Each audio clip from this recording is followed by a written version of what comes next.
Hi friends, నేను TVR సత్యాన్ని మాట్లాడుతున్నాను. నేను చెప్తున్న శ్రీ వివేకానంద జీవిత చరిత్రలో పార్ట్ 16లో దక్షిణాభిముఖ యాత్రల గురించి చెప్తున్నాను. ఈరోజు నేను వివిధిషానంద నామంతో స్వామి ఢిల్లీ నగరంలో ప్రవేశించాడు. ప్రేమ పాసాకిష్టులై సోదర శిష్యులు ఎలాగో అతన్ని కలుసుకున్నారు. అప్పుడు స్వామి, సోదరులారా, నన్నెవరూ వెంబడించవద్దని చెప్పాను కదా. ఎడారులకో పర్వతాగ్రాలకో పట్టణాలకో నా అంతరాత్మ ఎక్కడికి ప్రేరేపిస్తే అక్కడికి వెళ్తాను. ప్రతి వ్యక్తి తన మనోవికాసం మేరకు గమ్యాన్ని చేర ప్రయత్నించాలి. నేను అప్పుడే ఢిల్లీ వదిలిపెడుతున్నాను.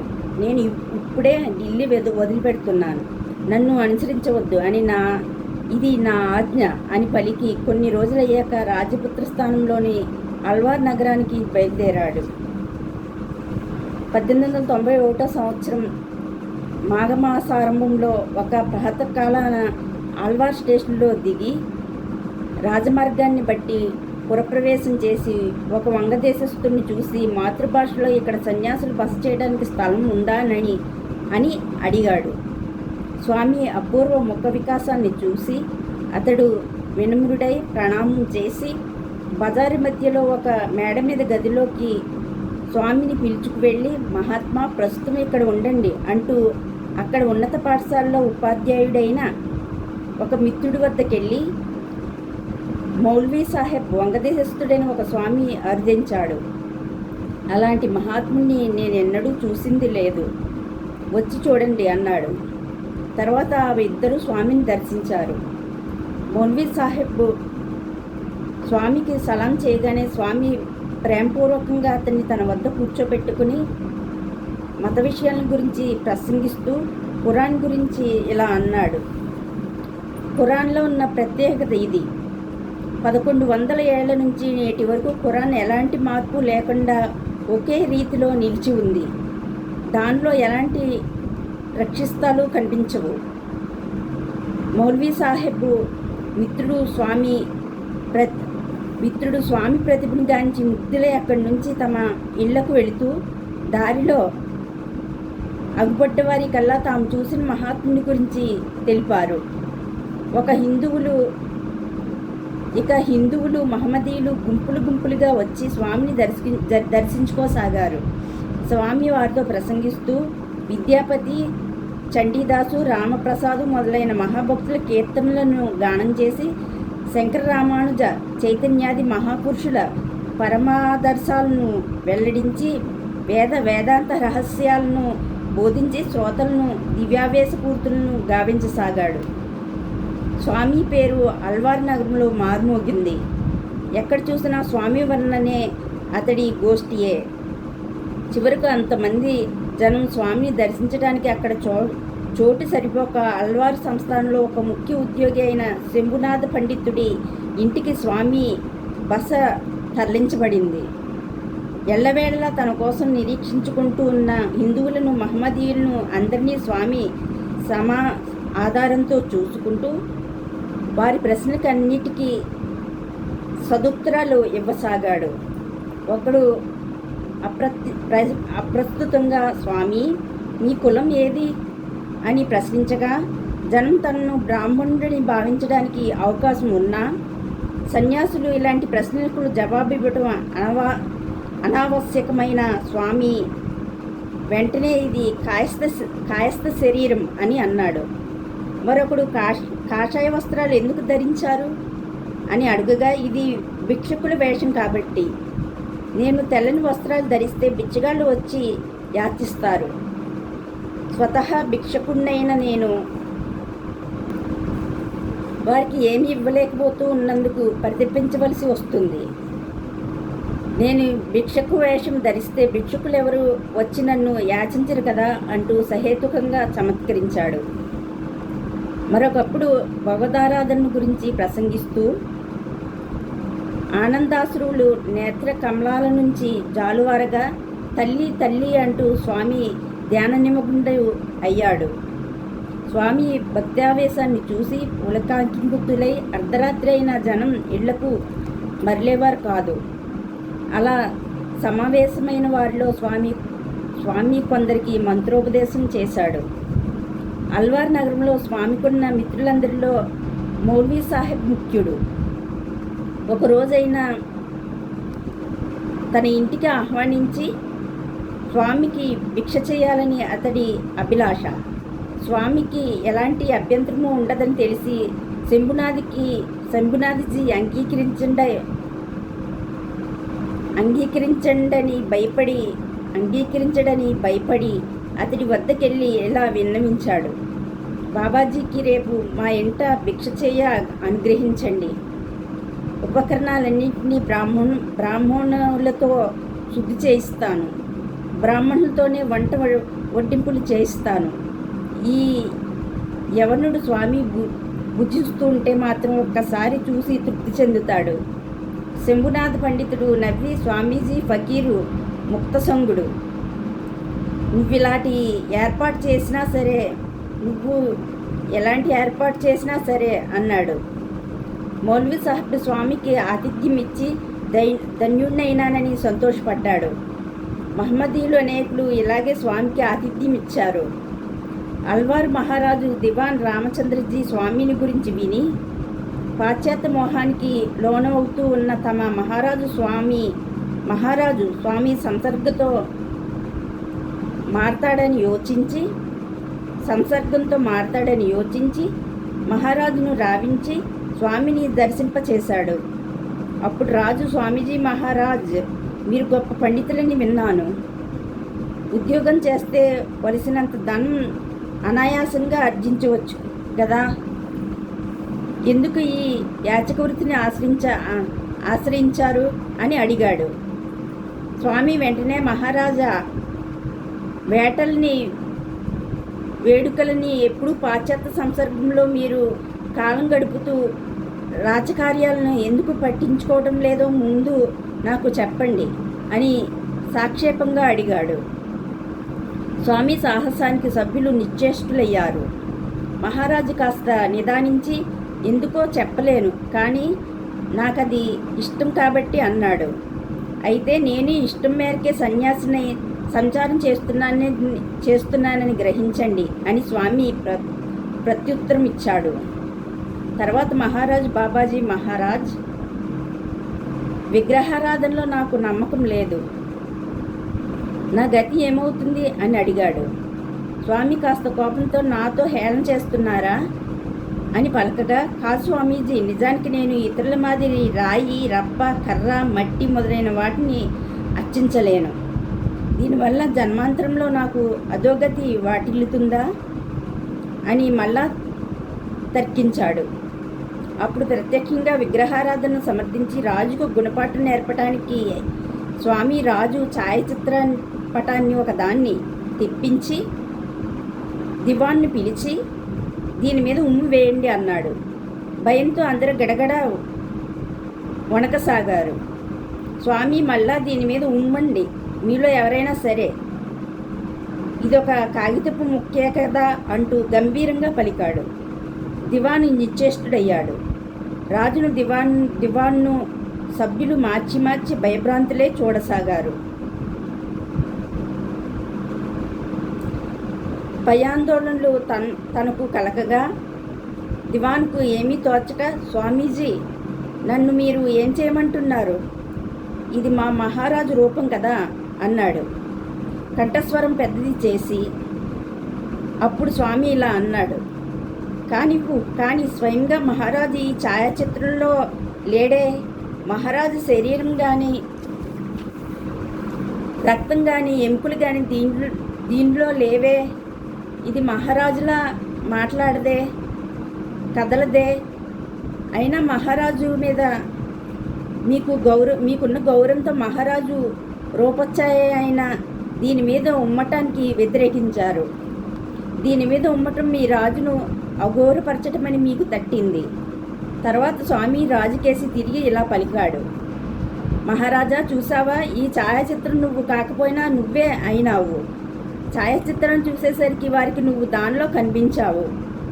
అందుచేత నిన్ను గౌరవిస్తున్నట్లే ఈ చిత్రపటాన్ని గౌరవిస్తున్నారు. ఇష్టదేవతా విగ్రహాలను పూజించే భక్తుల విషయం కూడా ఇలాంటిదే. విగ్రహాన్ని చూడగానే వారికి తమ ఇష్టదేవతా స్వరూపము గుణాలు గోచరిస్తాయి. రాళ్లను రప్పలను వారు పూజించటం లేదు. ఓ రాయి, నిన్ను నేను పూజిస్తాను, ఓ రప్ప నన్ను అనుగ్రహించు అని ప్రార్థించే హైందవుణ్ణి ఇన్ని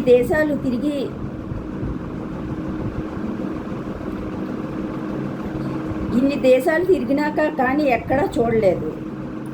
ప్రతి విగ్రహారాధకుడు విగ్రహం ద్వారా పరమేశ్వరుని ఆరాధిస్తున్నాడు.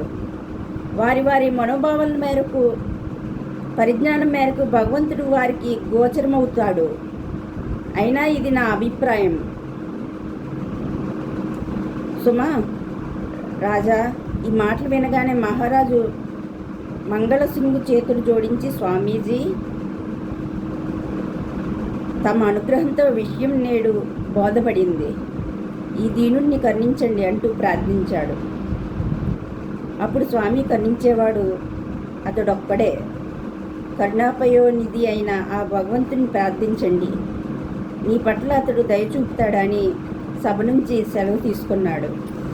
తర్వాత రాజు కోరిక మీద దివాను స్వామిని తన ఇంట్లో బస చేయమని బతిమాలుకున్నాడు. తనను చూడవచ్చే ఉన్నత ఉద్యోగులను, సామాన్యులను, ధనికులను, నిర్ధనులను, వారు వీరు అనక అందరినీ సమాన ఆదరంతో చూసే పక్షంలో తాను అక్కడ ఉండగలనన్నాడు స్వామి. దివాను అందుకు అంగీకరించాడు. ఈ సమయంలో స్వామి సాన్నిధ్యంలో పరిపూర్ణంగా తమ జీవితంలో పరివర్తన చెందినవారు అనేకులు ఉన్నారు. ఒక ముసలి వ్యక్తి రోజు వచ్చి స్వామిని దర్శించి అనుగ్రహానికై యాచించేవాడు. కానీ స్వామి తన కొనొచ్చిన ఉపదేశాలను అనుసరించి మాత్రం అతడు ఆచరించేవాడు కాదు.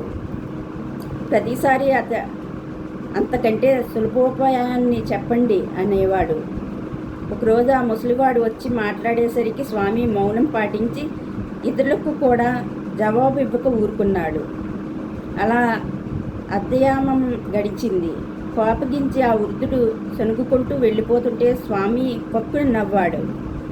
అప్పుడు ఒక యువకుడు, స్వామీజీ, ఆ వృద్ధుడి మీద ఇంత కాఠిన్యం వహించారెందుకు అని అడగగా స్వామి ప్రేమపూర్వకంగా ఇలా అన్నాడు, బిడ్డలారా, మీకోసం నా జీవితాన్ని అర్పించడానికి సంసిద్ధుడిని గ్రహించండి.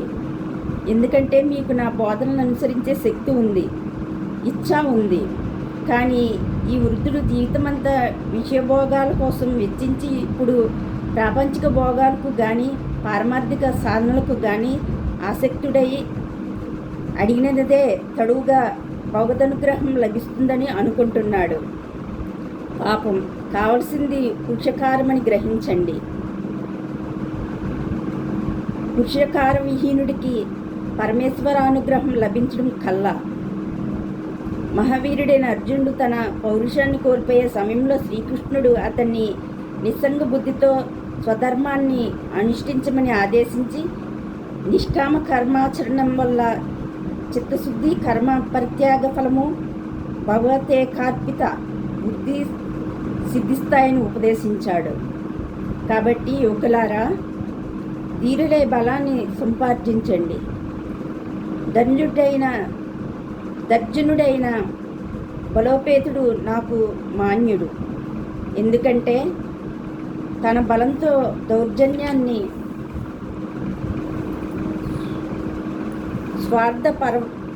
పరత్వాన్ని విడనాడి తత్వ సందర్శనం చేసి రోజు వాడికి వచ్చి తీరుతుంది. తత్వ సందర్శనం చేసే రోజు వాడికి వచ్చి తీరుతుంది. సమస్త శాస్త్రనీలమైన సంస్కృతాన్ని గురించిన స్వామి బోధనను విని అల్వారు యువకులు అనేకులు సంస్కృతం అభ్యసించసాగారు. స్వామి పరివ్రాజక జీత్వ ఆహ్వానాన్ని పురస్కరించి ఆళ్వారు నగరం నుంచి బయలుదేరి జయపురానికి వెళ్ళాడు.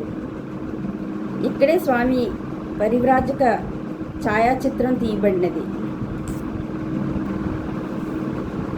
జయపురంలో స్వామి సుప్రసిద్ధుడైన ఒక వ్యాకరణవేత్త వద్ద పాణిని విరచిత అష్టాధ్యాయ చదువు ఆరంభించాడు. మొదట సూత్రాన్నే పండితుడు 3 రోజులు ప్రయత్నించి బోధించలేక, స్వామీజీ, నేను మీకు బోధించలేకున్నాను అన్నాడు. అప్పుడు స్వామి సూత్రాన్ని ఎలాగైనా గ్రహించాలని కృతనిత్యుడై ఏకాగ్రచిత్తుడై స్వల్పకాలంలోనే గ్రహించి పండితుడికి తెలపగా అతడు ఆశ్చర్యచకితుడైనాడు. ఈ విషయాన్ని తలుచుకునే స్వామి ఒకప్పుడు ఇలా అన్నాడు: దృఢ సంకల్పంతో సాధ్యం కానిది ఏదీ లేదు. దృఢ సంకల్పంతో కొండలను పిండి చేయవచ్చు.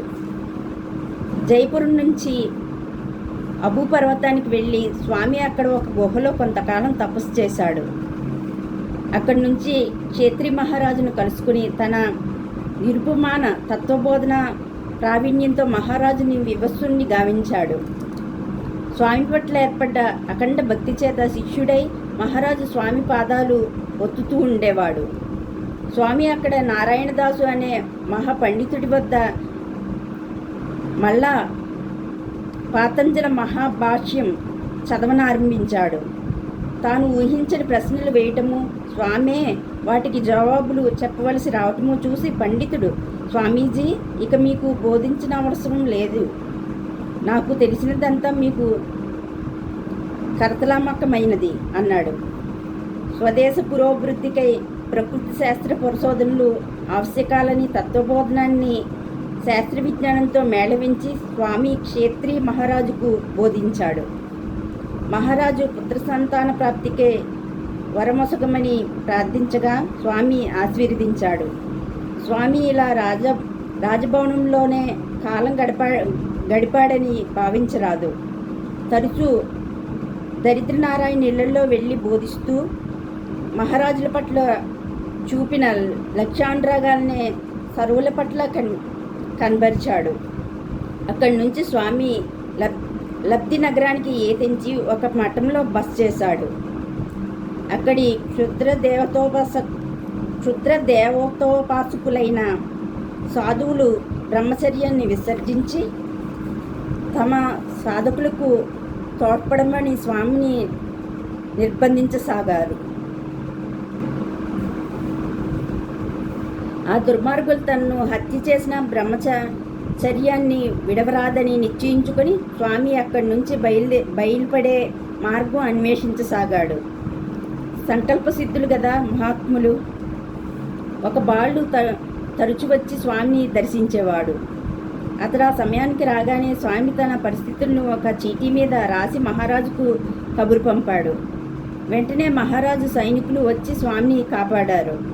అక్కడి నుంచి స్వామి జునాగఢ్కు వెళ్ళి అక్కడ దివాన్కు అతిథిగా ఉండి అపరిమిత గౌరవం పొందాడు. సర్వసంగ పరిత్యాగి అయిన స్వామి ఇలా ఎందుకు మాటిమాటికి మహారాజును దివాన్లను దర్శిస్తున్నాడనే సందేహం రావచ్చు. దరిద్రులై విద్యావిహీనులై మానవత్వాన్ని కోల్పోయి స్వాతంత్రం అనేది ఎరగక ఎవరు దిక్కు అని అల్లాడుతున్న సోదర భారత కోటిని ఉద్ధరించడమే స్వామి నిర్వహింపదలిచిన మహాకార్యం. లక్షలాది జనం మీద ఆధిపత్యం కలిగి ఉండే మహారాజులను ధర్మ పదానువర్తనులుగా చేయగలిగితే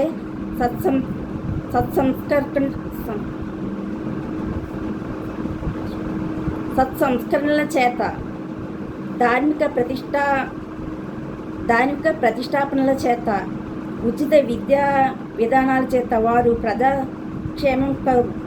ప్రజాక్షేమంకురులై దేశాభివృద్ధికి తోడ్పడతారనే ఆశయంతో స్వామి రాజభవనాల్లో బస చేసేవాడు. ఇలాంటి అభిప్రాయంతోనే స్వామి ఒకప్పుడు దివ్య శకటారూఢుడై చక్రవర్తులతో రాజోద్యానాల్లో విహరించాడు. మరొకప్పుడు ఏకాంతంగా పాదచారిగా దూసరి గాత్రుడై ఏ దీన నారాయణ ఇంటికో పయనించేవాడు. నిర్లిప్తులు నిరంకుశులు గదా సాధు పుంగవులు. స్వామి ఇక్కడి నుంచి భోజనగరానికి వెళ్ళి దివానుకు దేశోద్ధరణాన్ని గురించి బోధించి అక్కడి నుంచి పోర్బందర్కి ఏగి వేదాలను అనువదిస్తున్న అక్కడి దివానుకు ఎంతో సహాయం చేశాడు. అక్కడ యాత్రాద్రం ధన సహాయం కోరి వచ్చిన సోదర శిష్యుడైన త్రిగుణాతీతుడికి ధనం వసకి తనను వెంబడించవద్దని హెచ్చరించాడు. దేశ పరిస్థితులను తిలకిస్తూ సనాతన ధర్మ సముద్ధరణ మార్గాలను తెలుసుకుంటూ ఏకాంతంగా సంచారం చేయటమే స్వామి ఆశయం. తన పర్యటనలో దేశంలో ఎక్కడ చూసినా స్వామికి కనిపించేది ఏది?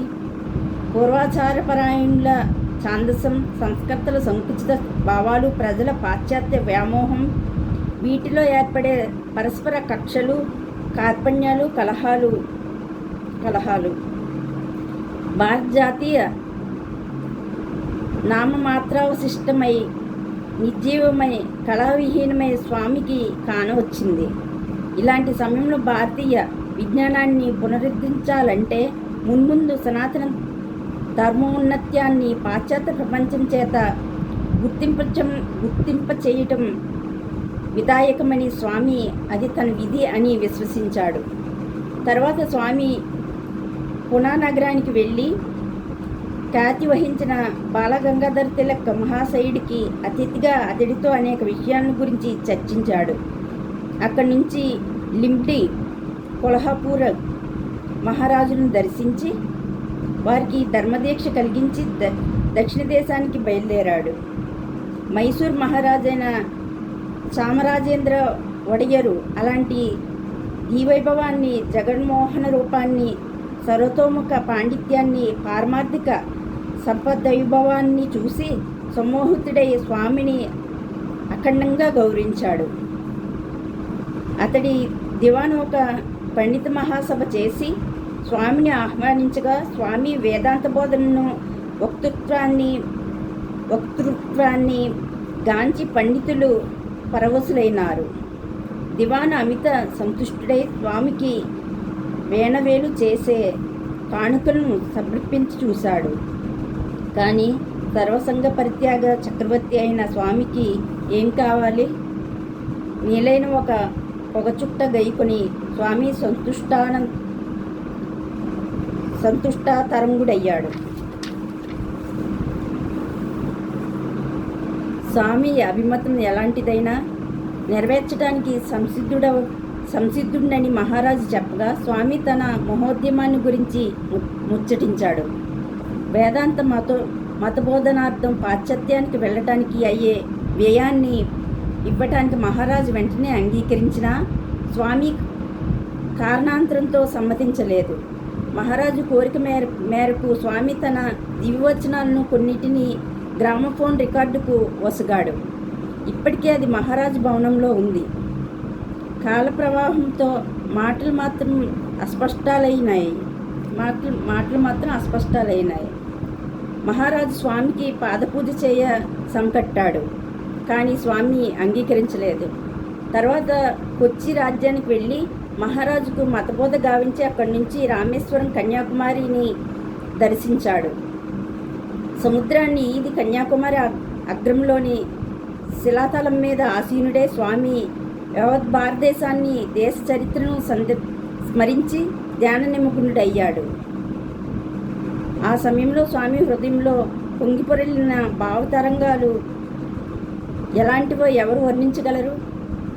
భారతీయుల దుర్భర దారిద్ర్యం, విద్యావిహీనత స్వామి కళ్ళ ముందు ప్రత్యక్షం కాగా అతడు అన్నమో రామచంద్ర అని విలపించే ఆర్తులకు మతబోధలు ఎందుకు అని గురుదేవుడు వచించలేదా? భారతదేశ సామాన్యం కేవలం పశుప్రాయమై జీవించటానికై కారణం అజ్ఞానం, అక్షరజ్ఞాన శూన్యత. తరతరాల నుంచి మనం వారి రక్తమాంసాలని పిప్పి చేసి వారిని అధోపాతాళానికి తొక్కివేశాం. జనసామాన్యాన్ని ఉద్ధరించమని మనకు జాతీయత అనేది కళ్ళలోని మాట. కానీ ఈ దోషాన్ని సనాతన ధర్మానికి ఆపాదించడం తగదు. ఇది మన దోషమని నిశ్చయించాడు. కానీ చేత చిల్లి గవ్వ అయినా లేని సన్యాసి ఏం చేయగలడు? ఈ భావం తోచగానే కొంత నిరాశ చెంది మళ్ళా దివ్యావేశపూరితుడై ప్రతి పట్టణంలోనూ దీన జనోద్ధరణ ఉద్యమంలో తనకు తోడ్పడే యువకులు 10 మంది దొరక్కపోరని సమాధానపరుచుకొని కట్టెదుట ఉన్న సాగరాన్ని గాంచి ఇలా భావించాడు. నా హైందవ దీననారాయణుల కోసం ఈ సముద్రాన్ని దాటి పశ్చిమ ఖండానికి ఏగుతాను. అక్కడ నా ధీశక్తి చేత వలసిన ధనం ఆర్జించి మాతృదేశానికి మరలి వచ్చి భారతీయ పునరుద్ధరణయత్నంలో నిమగ్నవుతాను. కాకుంటే తత్ప్రయత్నంలో ప్రాణాలు దారిపోస్తాను. ఇలాంటి మహోన్నత భావోద్వేగంతో బాష్పదారులు పెళ్లిపికి ప్రవహించగా అఖండ దేశభక్తి ప్రపూర్ణుడై జగజ్జననిని శ్రీరామకృష్ణులను ప్రార్థించాడు. కన్యాకుమారి అగ్రంలో అలా ధ్యానించి స్వజాతి స్వమత స్వవిజ్ఞానాహంకారగ్రస్తమైన పశ్చిమ ఖండం చేత